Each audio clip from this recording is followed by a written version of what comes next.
বাংলাদেশের সাবেক ক্রিকেটার তামিম ইকবাল, যিনি তার পুরো ক্যারিয়ারেই প্রতি মাসে অন্তত দু একবার নানান ধরনের নাটক করে আলোচনা এসেছেন। মান, অভিমান, ভালোবাসা, বিচ্ছেদ, এগুলো তার পুরো ক্যারিয়ার জুড়ে। তো সেই ধারাবাহিকতায় গতকালকে আপনারা তার একটা বক্তব্য শুনেছেন।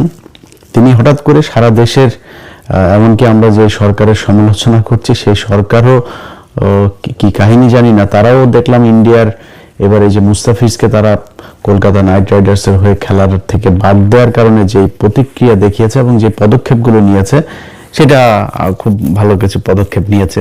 এগুলো মাঝখানেই তিনি এসে বক্তব্য দিলেন যে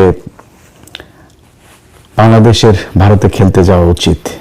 বাংলাদেশের নাকি 90 থেকে 99% টাকা নাকি আইসিসি তারপরে বাংলাদেশকে দেয়। আপনারা এটার খুব সহজ হিসেবটা যেটা মিলাবেন সেটা হচ্ছে যে বাংলাদেশে যে ম্যাচগুলো হয় এগুলো বাংলাদেশের প্রতিটা দেশের ক্রিকেটের জন্য এই যে ম্যাচের যে ফি থেকে বোর্ডকে যে টাকাটা দেওয়া হয়, কিছুদিন আগে আপনারা জানেন যে পাকিস্তানে যখন ক্রিকেট হয়নি সেই দেশে, এই হোম ক্রিকেট বন্ধ থাকার কারণে সেই দেশের কিন্তু ক্রিকেটের বোর্ড যেটা, সেই পিসিবি কিন্তু দেউলিয়া হয়ে যাওয়ার মতো অবস্থা হয়েছিল। অর্থাৎ আইসিসি যদি সব দেশের 90 থেকে 99% টাকা দিত তাহলে পাকিস্তানের এই অবস্থা হইতো না। এই কথাটা পুরোপুরি মিথ্যা কথা। এখন এই মিথ্যা কথা হঠাৎ করে তিনি এসে বললেন কেন, সেটা মূলত আজকের আলোচনা। খেলাধুলা নিয়ে আলোচনা করার সময় নাই, সেটা আলোচনার বিষয় না। এটার সাথে বিরাট একটা ষড়যন্ত্র তত্ত্ব জড়িয়ে আছে। আপনাদের কি মনে হয় যে এই যে প্রথম আলো, এই যে ডেইলি স্টার, এই যে উদিচি, এই যে ছায়ানট, এরকম তাদের কিছু শাখা প্রশাখা আছে যেগুলো কিনা ভারতের হয়ে বাংলাদেশে কাজ করে। এরা দেখবেন কিছু হইলেই বাংলাদেশের এই যে ইসলামের বিরুদ্ধে, ইসলাম এবং 71 দুইটাকে সাংঘর্ষিক করে তারপরে এটা নিয়ে তারা নানান বক্তব্য দেশে দেখবেন যে হাজার হাজার ঘটনা ঘটে যাবে, কোনো সমস্যা নাই। হঠাৎ করে তাদের পছন্দ মতো একটা ঘটনা নিয়ে এই যে কিছু নারীবাদী আছে আর এই ওই যে শাহবাগী কিছু এসে চুল বড় তারপরে গাঁজা টাজা খায়, এগুলো এসে এক জায়গায় বসে যাবে। এটা হচ্ছে তাদের নিত্য নৈমিত্তিক রুটিন ওয়ার্ক। এটা কেন করে? কারণ ওইখান থেকে টাকা পয়সা পায়, সেইটা পেয়েই তাদের একটা নির্দিষ্ট রুটিন করে দেওয়া আছে যে এই মাফিক তাদেরকে কাজ করতে হবে, এবং এই কাজগুলো কখন কি করতে হবে সেটাও কিন্তু ওই দেশের সরকার, ওই গোয়েন্দা সংস্থাই কিন্তু তাদেরকে ঠিক করে দেয়। তামিম ইকবালের বিষয়টাকে আমি ব্যতিক্রম কোনো কিছু দেখি না, এটা কোনো বিচ্ছিন্ন ঘটনা। তাকে নিয়ে হঠাৎ করে তাকে দিয়ে কেন বলানো হলো? আমার ধারণা যে এই মুহূর্তে যদি মাশরাফি স্বাভাবিক অবস্থায় থাকতেন, সাকিব থাকতেন, যাদের ক্রিকেটে ব্যাপক জনপ্রিয়তা আছে, এই ধরনের কিছু মানুষ যদি থাকতেন তাহলে তাদেরকে দিয়ে বলা হতো। তো মন্দের ভালো হিসাবে তামিম ইকবাল তিনি আছেন যেহেতু, তাকে দিয়ে কথাগুলো বলিয়েছে।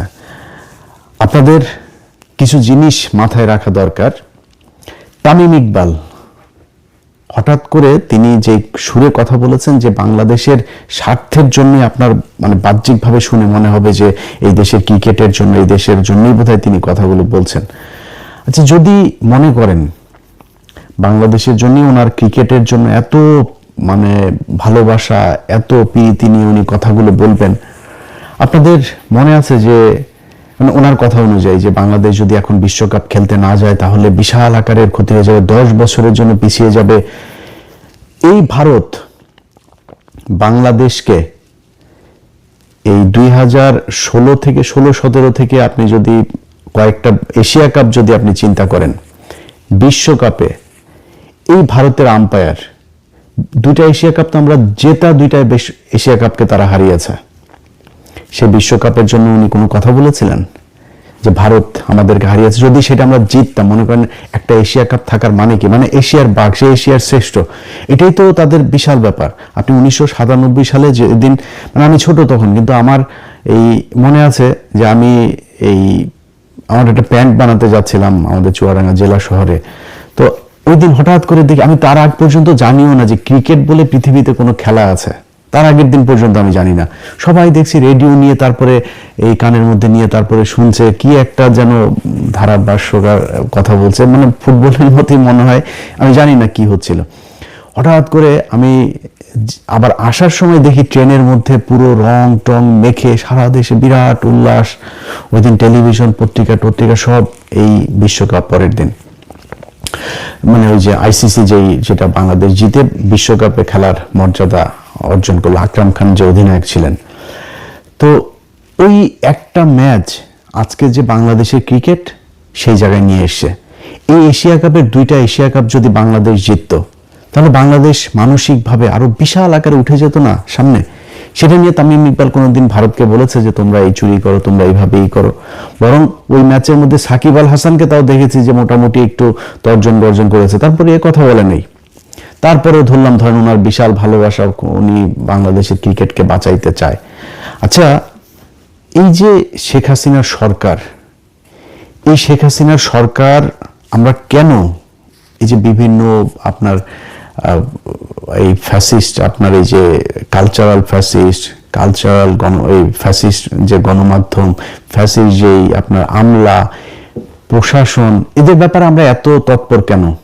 এদের বিচারটা কেন চাই? কারণ হচ্ছে যে এই শেখ হাসিনা গেল 15 বছরে যত হত্যা, খুন, গুম যা করেছে সেটার জন্য এরা দায়ী, এরা তাদেরকে সহায়তা করেছে, এই জন্যই তো এদের বিচার চাই। আচ্ছা, এবার আসেন আপনি 2018 সালের একটা নির্বাচন। 2014 সালে যাই হোক বিএনপি আসে নাই। আমি সত্যি কথা বলি, আমি সেদিন কাজে গিয়ে তারপরে বাথরুমে গিয়ে কান্না করেছি। মানে এত খারাপ লাগছিল 2018 সালে সেই নির্বাচনটার রাতে। আপনাদের তো রাত, আমাদের এখানে তখন সকাল। এত খারাপ লাগছিল যে এইভাবে মানুষের চোখের সামনে মানুষকে এইভাবে বোকা বানিয়ে এই নির্বাচনটা এরকম করা যায়।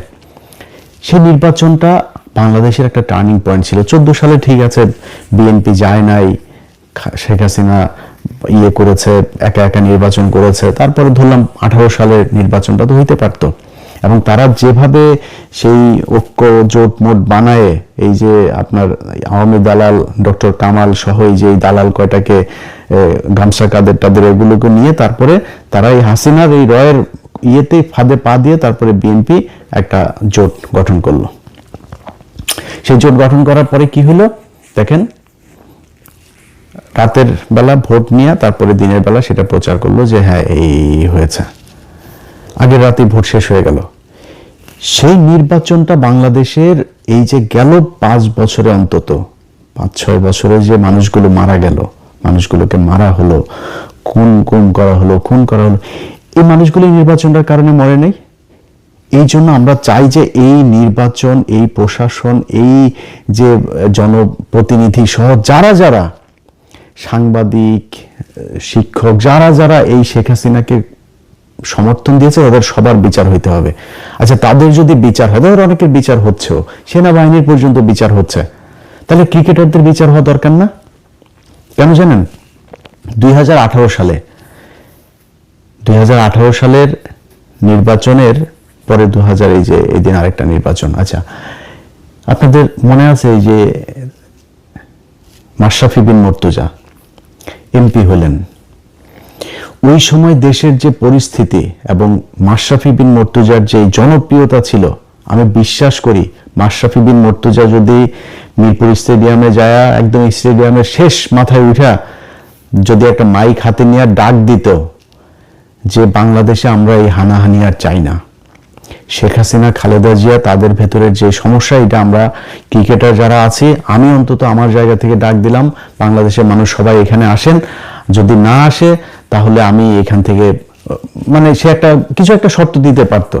সে যদি এসে ডাক দিত এই দেশের, আমি বিশ্বাস করি তার যে জনপ্রিয়তা, যে নিরপেক্ষতা তার ছিল, যে গ্রহণযোগ্যতা ছিল, সে ডাক দিলে বাংলাদেশের অন্তত 2-4-10 লাখ মানুষ সেদিন চলে আসতো তার ডাকে। এবং আমার বিশ্বাস যে রাজনৈতিক দলগুলিও একটা করতো না, আসলে আমাদের মনে হয় একটা জায়গায় আসা উচিত। কারণ একটাই মাত্র জায়গা, সেটা হচ্ছে ক্রিকেট, যেখানে বাংলাদেশের মানুষ কোনো দলাদলি করে না। এই ক্রিকেট যখনই আসে তখনই বোঝা যায় যে এই দেশের মানুষের কত দেশপ্রেম, সবাই এক হয়ে যায়। সেই ইন্ডিয়া হোক, পাকিস্তান হোক, ইংল্যান্ড হোক, অস্ট্রেলিয়া হোক, যেটাই হোক, ক্রিকেটে আমরা সবাই এক। তো এখন এই যে ক্রিকেট নিয়ে আমরা এক হয়ে আপনাদেরকে এত ভালোবাসা দিলাম, দেশের জন্য আপনাদের এত ভালোবাসি, আপনি 2018 সালে যখন দেখলেন যে আপনার তো অবসরের সময় চলে এসেছে, মানে আপনার যে জনপ্রিয়তা, আপনি যা করতে পারতেন ওইটার দিকে তাকাইলেন না, একটু দেশের কথাও চিন্তা করলেন না। আপনার জাস্ট যেহেতু অবসরে চলে যাবেন, এখন আপনার পরে কি করবেন, নিজের পকেটে ঢুকতে হবে, টাকা পয়সা, ধান্দাবাজি, নিজের ক্ষমতা লাগবে, কি দিয়ে হবেন, ব্যাস নৌকায় ঢুকে গেলেন। 2024 সালে আমি পৃথিবীর ইতিহাসে এরকম কোন ক্রিকেট মানে প্লেয়ার দেখি না, এমন কোন ক্রিকেট টিম দেখি না পৃথিবীর ইতিহাসে। বিচ্ছিন্নভাবে এই ইয়েতে আপনার ভারতে একটা হয়েছিল, সেটাও সেও অবসরে ছিল এরকম একজন প্লেয়ার। মানে বাংলাদেশের সাকিব, মাশরাফি, ওইদিকে একবার তামিম যায় হাসিনার সাথে, একবার মুশফিক যায় হাসিনার কাছে, পুরো টিম ধরে আপনার নির্বাচনী ইয়েতে গেল, নির্বাচনী প্রচারণায় তারা অংশ নিল, একদম পুরো টিম ধরে। আমার মনে আছে, আমার চোখে এখনো ভাসছে যে তারা এই ওই যে গাড়িগুলোতে গাড়ির বহন নিয়ে তারপরে তারা মিছিল করছে, নৌকার মিছিল। এই পৃথিবীর ইতিহাসে এমন কোনো জায়গা আছে যে এই দেশে এরকম ঘটনা ঘটেছে? পুরো ক্রিকেট টিম ধরে যায়, আপনারা একটা রাজনৈতিক দলের নৌকার মিছিলে যান, আপনারা একজনের ভোট করেন, আপনারা এমপি হইতে যান। ভারত থেকে খেলা বন্ধ করে, খেলা থুয়ে দিয়ে তাড়াতাড়ি করে এসে ঢাকায় এসে আপনার সাকিব আল হাসান সে যে কাগজপত্র সাইন করে দিয়ে গেল, মনে আছে আপনাদের? এই ক্রিকেট টিম, আপনারা যে খেলাধুলা করেন, আপনাদেরকে আমরা বিশাল ভালোবাসি। আপনারা আমাদের দেশের হয়ে খেলা যখন করেন, বুকের মধ্যে হাত দিয়া রবীন্দ্রনাথের চুরি করায় আমার সোনার ধনের বাংলা একটা গান, এই ধনের বাংলা গাইতে গিয়া তারপরে কি হয়, আপনারা বোঝান আরে বাবা বিশাল ভালোবাসা। আপনারা কিসের কিসের ভালো, টাকা নেন, টাকা ছাড়া খেলেন নাকি?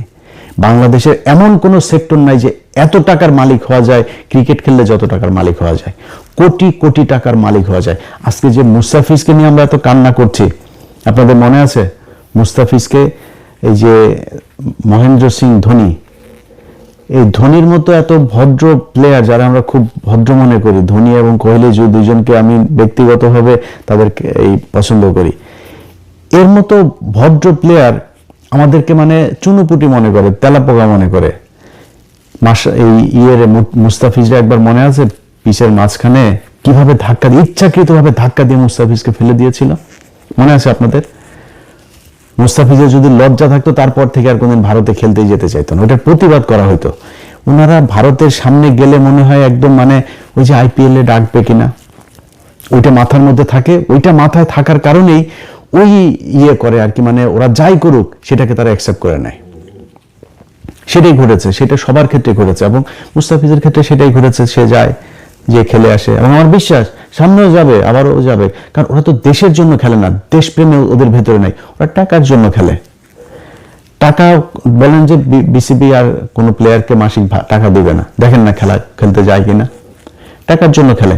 তারপরে ভাই আপনারা খেলাধুলা করেন, কোনো সমস্যা নাই, আপনাদের কারণে। সেটা আপনি যদি এখন মনে করেন বিএনপি আছে, এখন জামাত আছে, এখন তো আওয়ামী লীগ নাই, আমি চাই না আপনারা, ইভেন আপনি অবসরে গেলেও আমরা চাই না যে আপনারা কোনোদিন কোনো দলে আসেন, কারণ আপনারা এমন একটা জায়গায় যে আপনাদের জন্য এই দেশের সব মানুষের ভালোবাসা আছে, সব মানুষ আপনাদের। হ্যাঁ, যদি বিশাল কোনো জাতীয় কোনো ক্রাইসিস তৈরি হয়, আপনারা একটা কথা বলেন যে ঠিক আছে আমাদের এইটা এখন করা উচিত, এটা। আর জনগণ যেটা প্রত্যাশা করে, জনগণ যেটা চিন্তা করে, এরকম কথা বলেন, আমার বিশ্বাস সবাই মেনে নিবে। কিন্তু খামোখা এই যে নির্বাচনে যাওয়া, এমপি হওয়া, তারপরে ধান গম চুরি করার আশায় এই সংসদে যাওয়া, এটা তো আপনাদের দিয়ে মানায় না, আপনারা করতে পারেন না এটা, কারণ আপনাদেরকে আমাদের পকেটে টাকা দিয়ে আপনাদেরকে দেওয়া হয়, খেলতে সুযোগ দেওয়া হয়। আপনারা মনে করেন না যে আপনারা ফ্রি বাংলাদেশের জন্য খেলেন। তো সেই কাজগুলি তারা করেছে। আপনি এই গত 15 বছরের বাদ দিলাম, যদি 18 সাল থেকে 24 পর্যন্ত 5-6 বছরের কথাও যদি বলি, যে প্লেয়ারগুলো চুপচাপ 3 আগস্ট 2024 তারিখ 3 আগস্ট এই তামিম ইকবাল সে প্রধানমন্ত্রীর কার্যালয়ে গিয়েছে। ওই আমার এই ফেসবুক পেজে আমি গতকালকে একটা পোস্টে দিয়েছি, দেখেন সেখানে সে স্বাক্ষর করে গিয়েছে। সেখানে যারা যারা গিয়েছে একটা ওই দিনের যে লগ শিট সেটা আমাদের কাছে আছে, সেটা আপনি সেখানে সে 3 তারিখে গিয়েছে। 3 তারিখে যাওয়ার মানে কি, আপনি এই জুলাই মাসে যে মানুষগুলোকে হত্যা করা হয়েছে আপনি সেটার পক্ষে কাজ করেছেন, এই জন্য আপনি হাসিনার কাছে গিয়েছিলেন। যারা প্লেয়ার আর্মি, পুলিশ, ব্যবসায়ী, যারা যারা গিয়েছে শেখ হাসিনার কাছে, শেখ হাসিনাকে ওই ঘটনায় সমর্থন দিয়েছে, তারা সবাই খুনি। এই জন্য আমরা চাই যে এদের সবার বিচার হওয়া দরকার। আপনি দেখেন এই আসিফ নজরুল উপদেষ্টা হয়ে তারপরে কি বলল, যে আমরা হাজার হাজার, এই যে মামলা হয়েছে, হাজার হাজার আসামি করা হয়েছে। আরে বেটা, হাজার হাজার কি, লক্ষ লক্ষ আসামি হওয়া দরকার। কারণ যেই ব্যক্তি আওয়ামী লীগ করেছে সেই হত্যা মামলার আসামি হবে। এখন যে সরাসরি একজনকে খুন করেছে, সরাসরি একজনকে গুম করার সাথে জড়িত ছিল, একজনকে গুলি করেছে, তার শাস্তি এক হবে।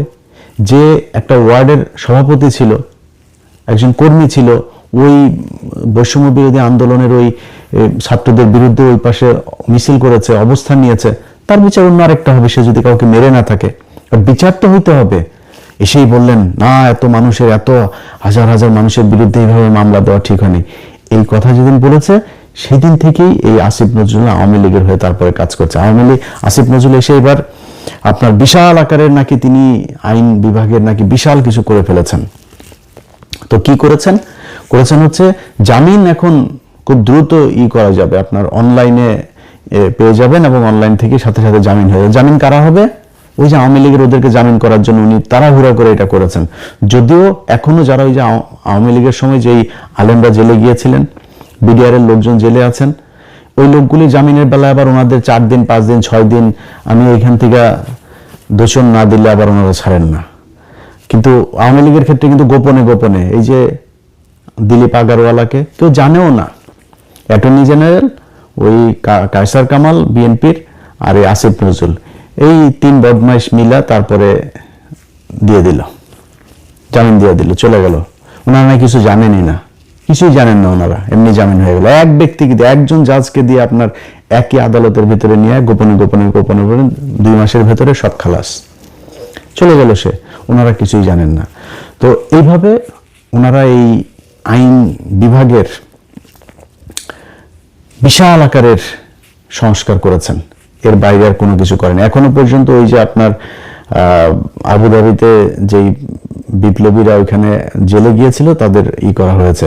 প্রথম আলো ডেইলি স্টারের ঘটনায় মানে পোস্ট শেয়ার করেছে, এই জন্য তাদেরকে ধরে নিয়ে যাওয়া হচ্ছে। আর ভাই আমার নামে দেন আপনি সবগুলি মামলা, ওদেরকে ধরেন কেন? এই মানুষগুলোর কষ্ট দিচ্ছেন কেন? এগুলি ভুলে যাবে এরা, এগুলি ভুলে যাবে, এগুলোর জবাব আসবে। এটার জন্য তো আপনাকে নিশ্চয়ই কিছু না কিছু তো পোহাইতে হবে। সময় সবসময় একরকম যাবে না, এগুলো আমরা দেখছি। তো যাই হোক, এই প্লেয়ারদের যে বিষয়টা, এই গত 15 বছরে যা যা ঘটেছে, এই যে আসিফ নজরুলের হাজার হাজার আসামি হওয়া যাবে না, এই প্লেয়ারগুলো আসামি হওয়া উচিত ছিল।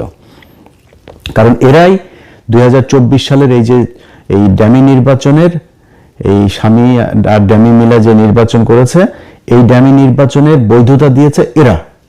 এদের কারণে জনগণ দিয়েছে তামিমের মতো লোক, মাশরাফির মতো লোক, সাকিবের মতো লোক, এরা হাসিনার কাছে যাচ্ছে, এরা করছে। এগুলো দেখে তো মানুষ, যারা আন্দোলন করতে চেয়েছে, যারা হাসিনার বিরুদ্ধে, তাদের মনোবল ভেঙেছে। আর যারা হাসিনার লোক তারা আরো চাঙ্গা হয়েছে, আর আমরা তো আর কি, দেশে তো আর জীবনে কোনোদিন সরকার চেঞ্জ হবে না, এরকম একটা পরিস্থিতি তৈরি হয়েছিল, এদের কারণে তৈরি হয়েছিল এটা।